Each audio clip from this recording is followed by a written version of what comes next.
Olá, meu nome é Alan Leon. Estamos hoje com vocês aqui para tratar da segunda parte da aula sobre teorias da administração. Hoje, a primeira teoria que a gente vai tratar é a teoria comportamental. A teoria comportamental, elas tiveram vários pensadores e vários autores que trabalharam diversos conhecimentos. Mas talvez o mais influente ou mais conhecido hoje é o McGregor. O que se baseia ou como que foi desenvolvida a teoria comportamental? Ela também é chamada de teoria behaviorista. Por quê? Porque ela se apropria de alguns conhecimentos do behaviorismo da psicologia. Ela sofre fortes influências das ciências do comportamento na teoria administrativa. Então, ela começa a aprimorar, trazendo todo aquele conhecimento que a psicologia tinha, todo aquele estudo da pessoa e do desenvolvimento para ser aplicado na organização. Então, a teoria comportamental é como as pessoas interagem dentro das organizações. E ela busca soluções democráticas, humanas e flexíveis para os problemas organizacionais. Então, o foco deixa de ser apenas a organização e volta a ser as pessoas que atuam dentro dessa organização. Então, a ênfase que antes era na organização, que antes era nos processos, tanto no processo produtivo quanto no processo decisório, ela começa a enfocar agora nas pessoas. Então, o enfoque primeiro no estilo de administração de cada um. E depois, na teoria das decisões. Como são tomadas as decisões, como cada pessoa decide, o que influencia ou não nessa tomada de decisão. Depois, na integração dos objetivos organizacionais com os objetivos individuais. Como a empresa consegue pensar no seu máximo, que é a obtenção do lucro, respeitando os objetivos e os interesses individuais. Então, várias teorias, elas foram delineadas e desenhadas pensando como o indivíduo interage dentro da organização, o que o indivíduo acha importante, o que é relevante para o indivíduo, o que a pessoa pensa, como ela age e como toda essa subjetividade do indivíduo ela reflete na organização. Então, a primeira teoria e a primeira coisa que traz estudo foi Maslow. Maslow ele desenvolve a pirâmide das necessidades do indivíduo. Põe na tela, por favor. Ele considera que os indivíduos eles têm 5 níveis de necessidade, começando das necessidades mais baixas, que são as necessidades fisiológicas, que é alimentação, vestuário, toda aquela necessidade que o indivíduo precisa para se manter.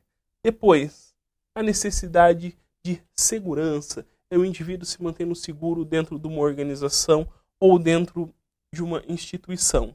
Aqui ele traça um risco e ele trata as primeiras necessidades como necessidades primárias. Ou seja, essas necessidades o indivíduo precisa alcançar. Depois, ele trata as necessidades sociais. A necessidade de interação do indivíduo, a necessidade do indivíduo dentro de uma família, dentro de um ambiente social, dentro de um contexto social. Satisfeitas todas essas necessidades, o indivíduo ele passa para a necessidade de autoestima. É ele se sentindo bem com ele mesmo. Ele conseguindo desenvolver, ele conseguindo ter uma visão positiva daquilo que ele imagina para si. E por último, no topo da pirâmide, estaria a necessidade de autorrealização. É o indivíduo alcançando o máximo do seu potencial, o indivíduo conseguindo o máximo daquilo que ele pode ser. Só que Maslow, quando ele trata essa pirâmide, ele presume-se que para o indivíduo passar de um nível da pirâmide para o outro, ele precisaria necessariamente que todas as necessidades do nível inferior fossem atingidas. Depois, as discussões e estudos verificam que o indivíduo ele pode exigir que uma necessidade superior seja atingida sem que eles tenham a necessidade inferior totalmente atingida. E dentro de uma organização, ela não precisa necessariamente a organização ela tem que fornecer para o indivíduo primeiro o que ele chama das necessidades primárias e depois fornecer para o indivíduo as necessidades secundárias. Então, antigamente, como uma organização faria? Para os indivíduos que trabalhavam no chão de fábrica, no nível operacional, ela fornecia as necessidades básicas. E aí, conforme o grau do indivíduo era maior na pirâmide organizacional, para os supervisores, para os gestores, para os diretores, elas forneciam as outras necessidades. Ou seja, teoricamente, teria mais realização aquele que fosse o diretor ou o presidente da empresa. No entanto, os estudos verificam que todos os indivíduos precisariam ou precisam ter todas essas necessidades alcançadas. Claro que, às vezes, uma dessas elas são suprimidas ou ele não alcança completamente essas necessidades. Mas presume-se que sempre uma empresa deve fornecer para o seu trabalhador as necessidades básicas fisiológicas e as necessidades de segurança. Agora, outro pensador que também vem nessa teoria é a dinâmica do comportamento humano de McLeod. Ele trabalha que o indivíduo ele tem principalmente 3 necessidades. A primeira é a necessidade de realização, é a necessidade de sucesso e desenvolvimento profissional. O trabalhador ele tem que ter à sua disposição a possibilidade de alcançar sempre um cargo maior para que ele esteja satisfeito dentro do ambiente organizacional. Segundo, é a necessidade de afiliação, a necessidade protetora. É a necessidade de se relacionar com o próximo, um outro grupo, ou ter um relacionamento afetuoso com outras pessoas. Então, esse indivíduo ele não pode ser isolado dentro de uma organização. Ela tem que prover para o indivíduo a possibilidade de interagir com os diversos grupos ou com diversas pessoas dentro da organização. E ele também traz uma necessidade de poder. O indivíduo precisa controlar ou ter o poder ou a necessidade de controlar, gerenciar e influenciar outras pessoas. Ele considera que essa é uma característica do indivíduo e ele sempre trabalha pela busca de poder. Essas atividades, eles trabalham motivando o indivíduo no desenvolvimento e na realização de outras ações. Então, teoricamente, segundo esse autor, indivíduos que têm essas necessidades alcançadas, eles estão mais motivados para trabalhar e para galgar os objetivos empresariais ou da organização do que os indivíduos que não estão alcançando esses objetivos. Outra questão são os fatores higiênicos e motivacionais de Herzberg. Ele trabalha dois fatores. Os primeiros são os fatores higiênicos, que é muito parecido com as necessidades básicas que Maslow traz. É relacionado com o meio ambiente e as pessoas onde atuam, e eles são de responsabilidade da organização. Então, esses são os fatores externos ao indivíduo e que cabe à organização prover esses fatores motivacionais. O que seria um salário digno, boas condições de trabalho, boas condições de iluminação, por exemplo, boas questões no desenvolvimento de suas atividades. Agora, existem também as questões motivacionais ou intrínsecas. Essas são do controle do sujeito e cabe só a ele fornecer para si todas essas ações. Elas estão relacionadas à natureza e o conteúdo do cargo e das tarefas que ele desenvolve dentro de uma organização. Então, esse fator que também é motivacional, ele presume-se que o indivíduo dentro de um cargo, ele está mais motivado, sendo mais reconhecido, do que o indivíduo que ele não está participando ou não faz parte deste cargo. Com base nisso, a posição de hierarquia dentro de uma organização é um importante fator motivacional também. No entanto, a percepção dessa motivação só cabe ao indivíduo e cabe a ele decidir o quanto isso é importante para ele.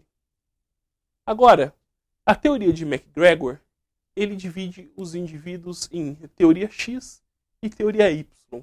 A teoria X, ela vem da administração clássica, um pouco daqueles conhecimentos que a gente apresentou sobre Taylor e Fayol. A primeira coisa é, as pessoas eram tidas como preguiçosas, que evitavam o trabalho, evitam responsabilidades, ou seja, os indivíduos eles não gostam de assumir responsabilidades e eles precisam ser sempre controlados, sempre gerenciados, sempre tem que ter um chefe cobrando todas as atividades e também sem iniciativa.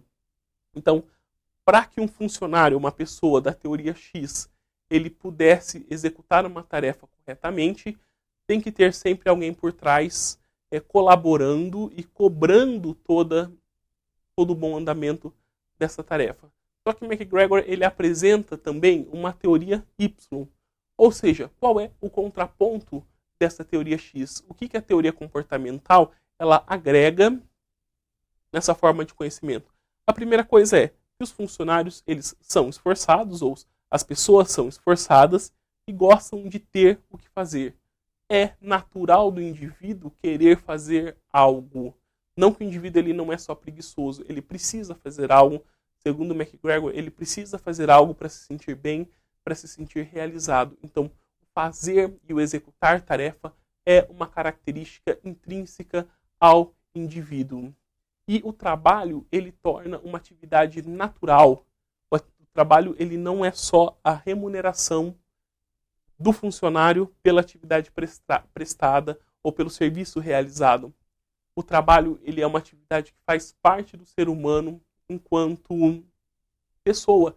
E ele precisa do trabalho, e ele se alegra com o trabalho, e ele se alegra com os desdobramentos da tarefa. E também ele considera que as pessoas eles aceitam as responsabilidades.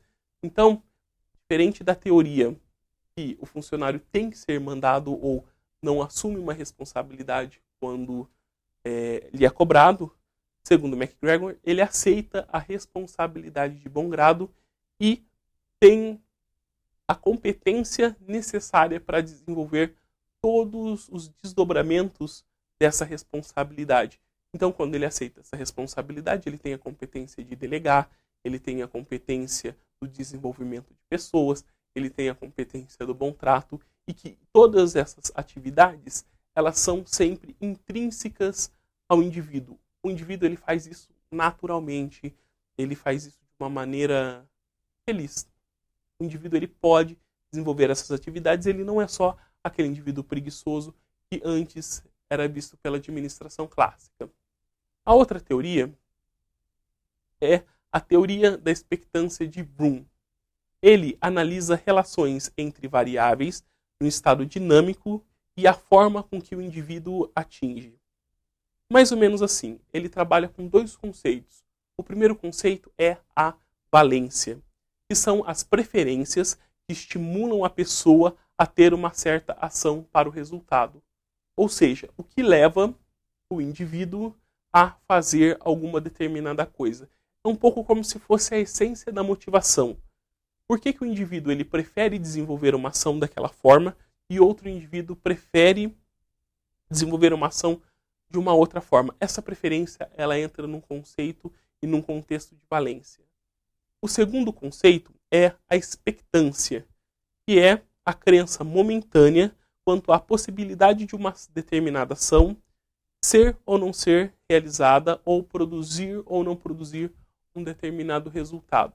É a crença que o indivíduo tem que ele pode ou não fazer determinada coisa dentro de um ambiente.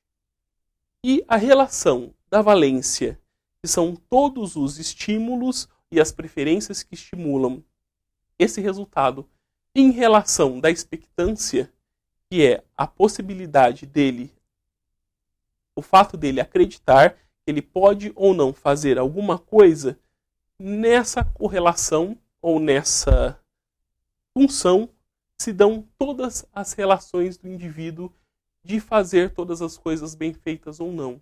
Ou seja, tudo aquilo que seria parecido com a teoria do Y de McGregor, o indivíduo trabalhar bem, ele aceitar responsabilidade, ele querer fazer alguma coisa, ele aceitar fazer bem feito uma tarefa, ele vem da correlação entre a valência e a expectância desse indivíduo. Essa teoria, ela é uma teoria um pouco mais complexa e ela é uma teoria um pouco mais moderna, só que ela sempre cai em concurso público justamente por ela ser complexa. E justamente por ela não ser trabalhada muito no ambiente dos concursos. Então prestem atenção que sempre tem questões sobre ela nos concursos. Agora nós vamos vamos falar sobre a teoria dos sistemas. A teoria dos sistemas, ela parte do princípio que as empresas são sistemas orgânicos e complexos. Então, ela tem uma função parecida com essa daqui. Põe na tela, por gentileza. Assim como um sistema de computador ou assim como um sistema qualquer, a empresa ela tem as entradas, que são os inputs, ela passa pelo processamento, seja ela da informação, seja ela do produto, ela tem a saída, que são os outputs, que é o produto pronto, a informação pronta, todo aquele trabalho que a gente tem.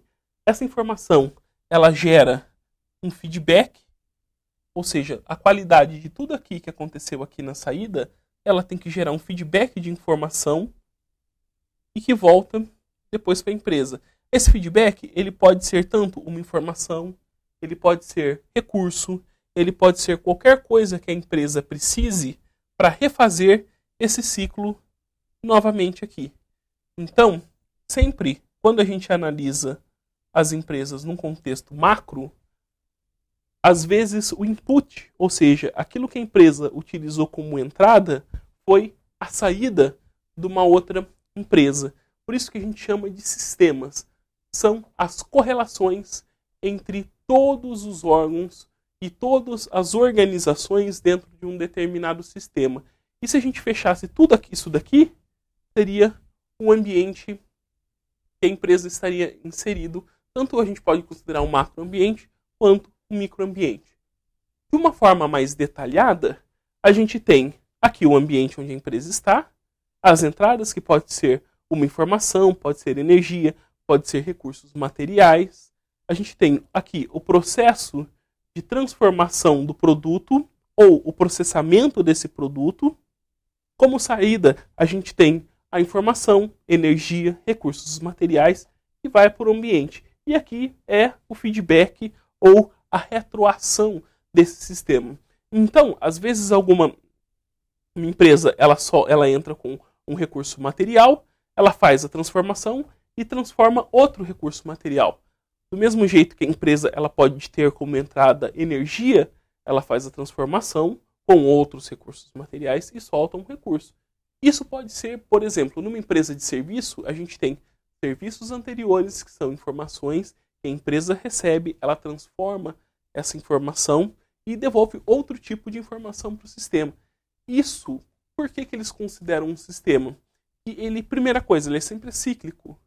E também ele sempre está dependente de outras variáveis e de outras situações que podem influenciar dentro da empresa.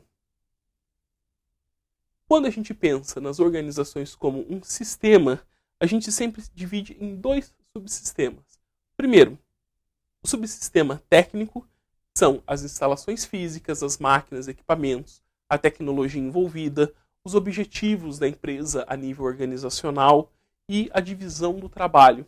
E nós temos os subsistemas sociais, que são as pessoas, as relações sociais dentro dessa empresa, as emoções e todo o critério emocional dessas pessoas, as habilidades, as capacidades, as necessidades, a competência, todo o know-how que ela tem envolvida nessa organização.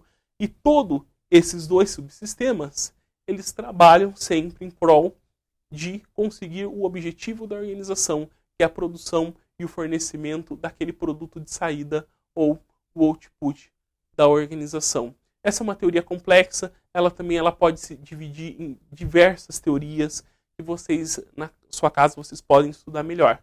Agora, nós vamos falar da última teoria que a gente vai estudar nessa aula, que é a teoria contingencial. A teoria contingencial, ela parte de um princípio que nada é absoluto nas organizações ou na teoria administrativa. Ou seja, que nenhuma das teorias ela é a verdade absoluta ou que traz todas as respostas. Por isso, a abordagem contingencial ela explica que existe uma relação funcional entre as condições do ambiente e as técnicas administrativas apropriadas para o alcance dos objetivos. A teoria contingencial ela pega os principais conceitos e usa a contribuição de todas as outras teorias administrativas para o desenvolvimento do que seria a teoria que, na concepção dela, se aplica ao maior número de empresas. No entanto, pelo próprio fato de nada ser absoluto, da mesma forma que essa teoria ela traz grandes vantagens, ela traz uma administração ou uma visão que permite à administração uma análise tanto superficial quanto aprofundada, dependendo do nível de informação que a gente quer chegar dentro da empresa. Então, para a teoria contingencial, a gente tem todas as ações administrativas da empresa, todas as ações, as decisões, aquelas decisões que são tomadas dentro de um contexto organizacional, elas são contingentes, ou seja, elas são interdependentes das características situacionais e essas características elas são meios para obter os resultados organizacionais. Ou seja, por que contingencial? Porque das ações da administração elas são interdependentes das características situacionais que a empresa está inserida, para que assim a gente consiga obter os resultados organizacionais. Então, uma empresa ela não pode ser analisada apenas olhando para a empresa. Ela tem que considerar todas as características situacionais onde essa empresa está inserida. Se a gente fosse colocar de uma forma ampla, a gente pensaria que aqui existe um ambiente geral, que é todo o ambiente macroeconômico onde a empresa está inserida. Então a gente tem as condições legais. Coloca na tela, por gentileza. A gente tem as condições legais, são todas as leis de um determinado país, todas as regras, todas as normas, as condições políticas, que é a forma de governo, a estabilidade do governo, como esse governo interfere ou não dentro das organizações, as condições econômicas desse país, dessa economia, como está, as condições demográficas, aonde esse país está inserido, como é caracterizado essa região, se é uma região rica em recursos naturais, se é uma região rica em mão de obra ou se ela é rica em matéria-prima. Depois, condições ecológicas, que são as condições de meio ambiente ou até as normas de meio ambiente que essas empresas que influenciam essas empresas. E por último, as condições culturais. A gente percebe que cada região existe uma cultura diferente. Às vezes a gente vê que uma empresa ela vai migrar de um país, como os Estados Unidos, por exemplo, e ela vem ser instalada no Brasil. E essa empresa ela sofre um choque de condições culturais muito grande.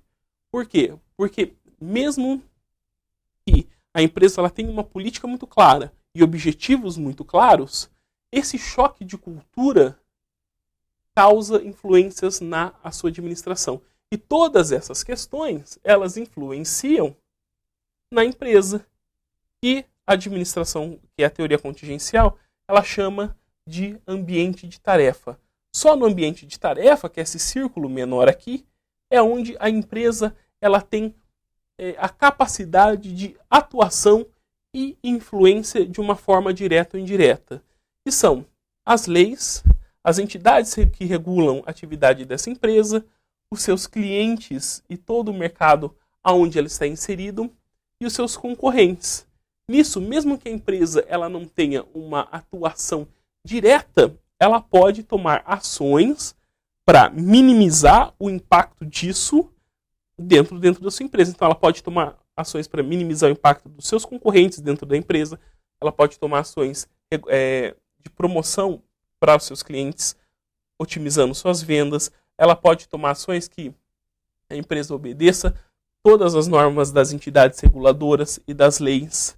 Só que as condições, por exemplo, políticas, estão fora da alçada da empresa. Ela não consegue trabalhar. Só que quais desses órgãos ou quais desses agentes influenciam na empresa? para a teoria contingencial, todos influenciam e cabe ao administrador entender todos de forma que ele cause o menor dano para a administração e para a gestão da sua empresa. Então, a teoria contingencial, ela trabalha a tipologia de ambientes de duas formas. Primeiro, os ambientes eles são homogêneos ou heterogêneos.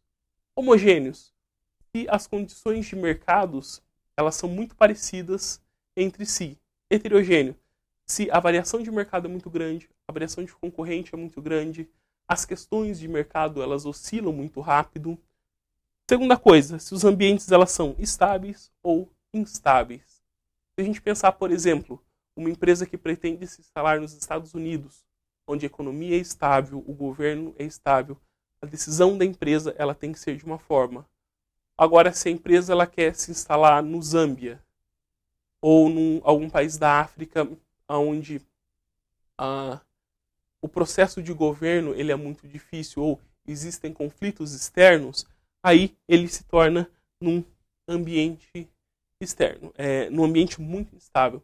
Essa é a principal contribuição da teoria contingencial. É uma análise macro do ambiente e a maneira com que esse ambiente pode ou não interferir dentro de uma empresa. Agora a gente vai passar para as questões. Como esse conhecimento ou como a aula de hoje pode cair em um concurso. Vamos para a tela. 2008, FCC, Metrô de São Paulo, a analista trainee. No processo de gestão das organizações, a abordagem que parte do princípio que as pessoas são motivadas para a realização de suas atividades, esperando que certas ações auxiliarão a alcançar os resultados desejados, refere-se à teoria. Vamos para as respostas. A. Hierarquia das necessidades. Essa hierarquia, ela trabalha o conceito de Maslow. Seria a teoria das necessidades de Maslow? Não. Outra teoria seria a teoria comportamental. Mesmo que esteja dentro de um contexto da teoria comportamental, a teoria comportamental é muito mais ampla do que o contexto que a questão colocou. Outra questão poderia ser a administração por objetivos. Como a gente pode ver aqui na questão, ela trabalha com motivação, realização de atividades, esperando certas ações para alcançar resultados desejados. Mesmo que alcance resultados, ela não é administração por objetivo. Por quê? Porque ela tem muito mais a ver com a motivação, a realização das atividades. Só que o ponto principal que leva na decisão seria a espera de que certas ações auxiliam a alcançar esses resultados.